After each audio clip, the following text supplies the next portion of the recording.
Resurrection before Christ, Osiris, Inanna, and return from death. A divine being dies. They descend into the underworld. They remain there for 3 days. Then they rise again, resurrected, victorious over death, bringing the promise of eternal life to humanity. This is the story of Jesus Christ, except it's also the story of Osiris, told in Egypt 3,000 years earlier, and the story of Inanna, told in Sumer 2,000 years before that. Resurrection didn't begin with Christianity, it was already ancient. The oldest resurrection story we have is from Sumer, around 2100 BCE. It's called the Descent of Inanna. Inanna, the goddess of love and war, decides to descend into the underworld, the realm of the dead, ruled by her sister Ereshkigal. She passes through 7 gates. At each gate she must remove a piece of her divine power, her crown, her jewelry, her royal garments. She arrives naked and powerless. Ereshkigal kills her. Inanna's corpse is hung on a hook on the wall. She is dead for 3 days and 3 nights. But Inanna had prepared. Before descending, she instructed her servant, "If I do not return in 3 days, go to the gods and beg them to rescue me." On the 3rd day, the god Enki sends 2 divine beings into the underworld. They sprinkle Inanna's corpse with the food and water of life. She rises. She ascends from the underworld.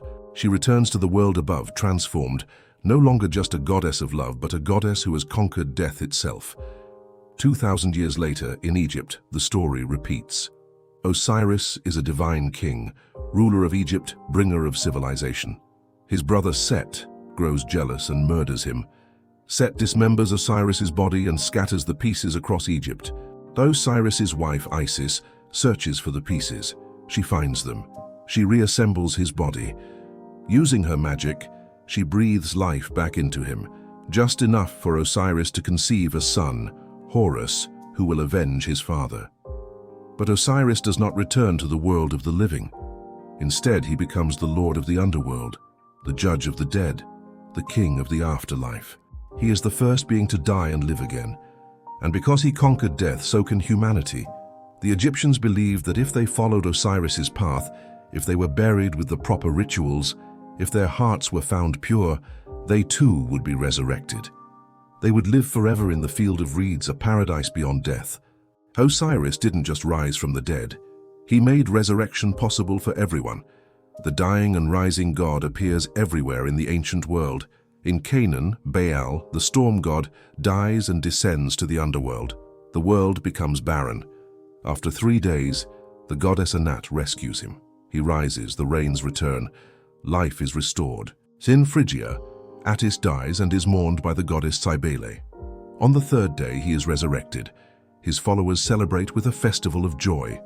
In Persia, Mithras is born, dies, and ascends to heaven, promising eternal life to those who follow him. The pattern is always the same. A god dies.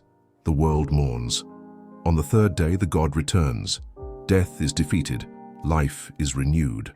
And humanity is given hope of resurrection. Now turn to the Gospels. Jesus is crucified, he dies, he is buried in a tomb. On the 3rd day, the tomb is found empty. He appears to his followers. He has risen from the dead. He conquers death and promises eternal life to all who believe in him. The structure is identical to the ancient myths. The theology is familiar. A divine being dies. They descend. They rise on the 3rd day. Their resurrection grants humanity the hope of eternal life. Early Christians knew this. They were accused by Roman critics of simply copying the older myths, Osiris, Inanna, Attis, Mithras. The early church father Justin Martyr responded by saying, the devil had planted these earlier resurrection stories to confuse people and make them doubt Christianity. But the simpler explanation is that Christianity emerged in a world where resurrection was already a sacred pattern. The story of a God who dies and rises wasn't new. It was how people across the Mediterranean understood divine power, seasonal cycles, and the promise of life after death. So why does this story repeat? Because death is humanity's greatest fear, and resurrection is humanity's greatest hope. The agricultural cycles reinforced it. Seeds die in the ground and are reborn as plants. Winter kills the world, and spring brings it back to life. The ancients saw this pattern everywhere and built their theology around it. The dying and rising God wasn't just a myth, it was a cosmic truth. Death is not the end. Life always returns. And if the gods can conquer death, maybe we can too. Christianity didn't invent this hope. It inherited it, and it made it personal. Not just a God who rises, but a God who rises for you. Jesus wasn't the first to rise on the third day. Inanna descended into the underworld and rose again, transforming death into power.